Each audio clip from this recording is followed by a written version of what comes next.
Best of R slash Tales from Retail episode 26. Hey y'all, I'm a long time lurker, first time poster. This is a little tale from 2014 about my first ever super demon customer, which takes place during my second or third month at a now failing fast fashion store. I was on the register during a pretty slow day. A young girl, no older than 10, comes up to the counter and asks if she could return some mascara, claiming that it was broken when she purchased it but didn't notice until she got home. The tube and inside of the box were caked in mascara. Ick. I explained the return policy to her, that we can't take back makeup, especially since it's damaged. She seems heartbreakingly crestfallen and entirely defeated, mumbles, "Okay, thank you," and walks away. That was that. I move on with my shift. A couple hours later, a rather disheveled woman comes into the store and right up to the cash register. She asks somewhat boisterously if she could return some broken mascara and, shockingly, it's the same tarnished tube from earlier. I figure that this person is a little girl's mother. She seems decent enough at first. I calmly explain the return policy and, knowing exactly how this will play out, go fetch the shift lead. Then a battle ensues.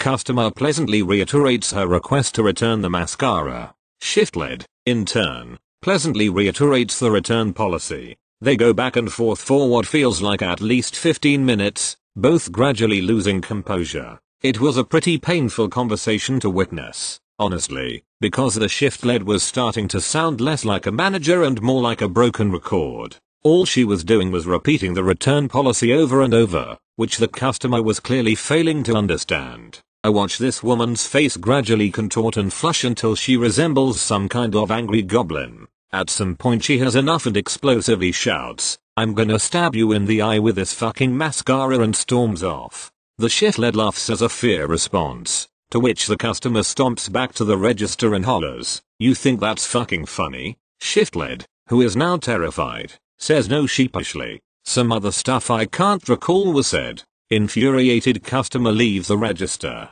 Q. The two of us were too stunned to call security. Eventually she waltzes out of the store yelling in an oddly sing-songy voice, "This is the worst place in the world. This store is horrible. You're all awful, etc etc." Later I found out that she somehow located the store manager, who I didn't even know was there, and threatened her as well.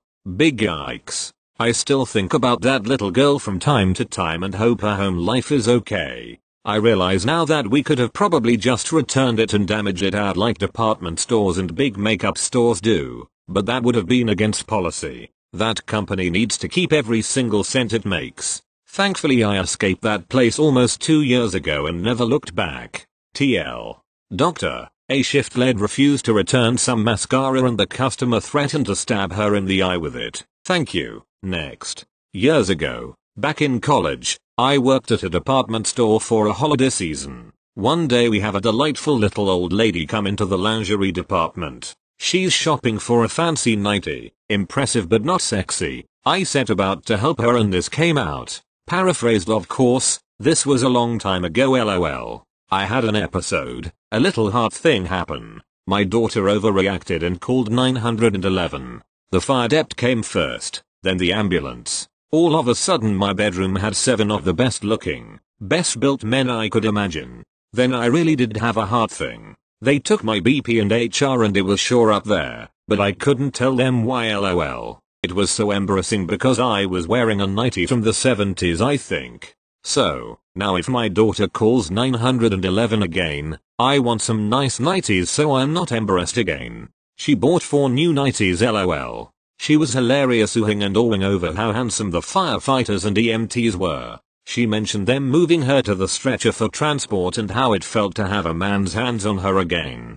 She was killing me. For fun I showed her a sexy little Santa outfit, red and white, fur-lined, little bralette and panties with a ruffle. She was smoothing the fur on it and thinking, great little moment in a busy holiday season. Thank you. Next. Mobile. First time poster. Sorry for format, etc. I am the assistant manager of a store watch store. We have a policy that we won't size or mess with any watches that aren't our brand. Reason being that if I break our brand, I am held responsible and can offer a replacement or send it to the repair center. If it's not my brand and I break it, your soul. Anyways, so this gentleman comes in with a watch box that I don't recognize and I already know what's about to go down. Man, hey, I have this watch. I know it's not Wiles brand, but I was wondering if you could size this for me?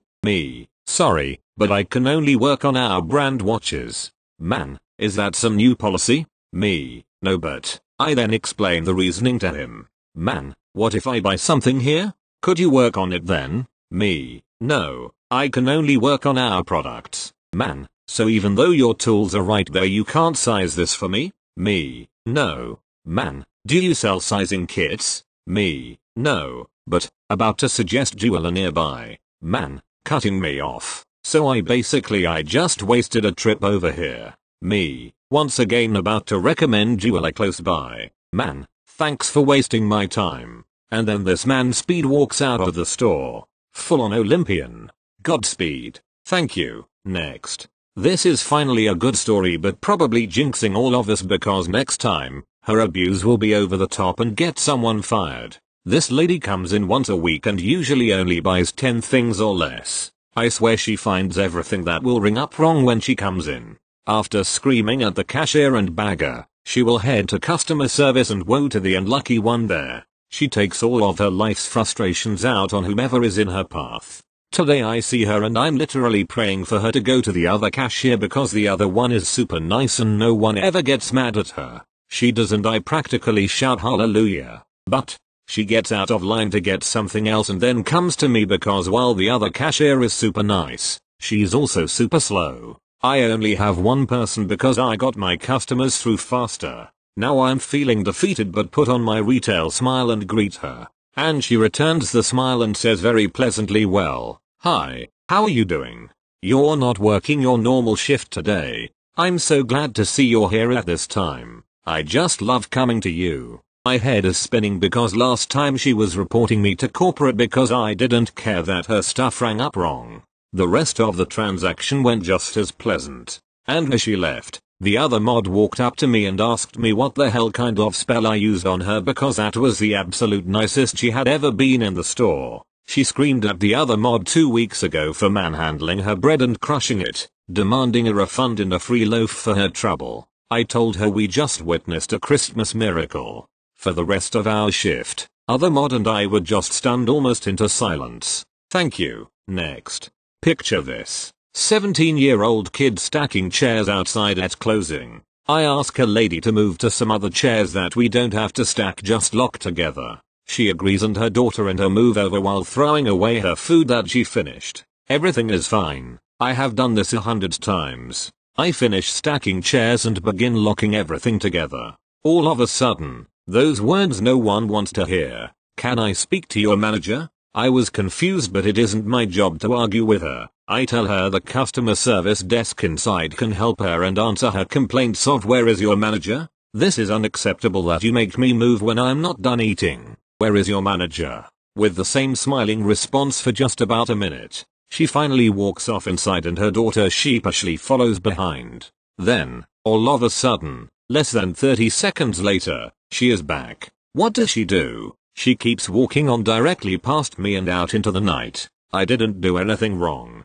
I stacked chairs the same way I did and everyone else did for the past months. I even offered the other chairs to sit on, which we don't really have to do. She just wanted to be mad and that's it. Thank you. Next. It's 15 minutes after closing and I step outside to grab the garbage from the front trash can.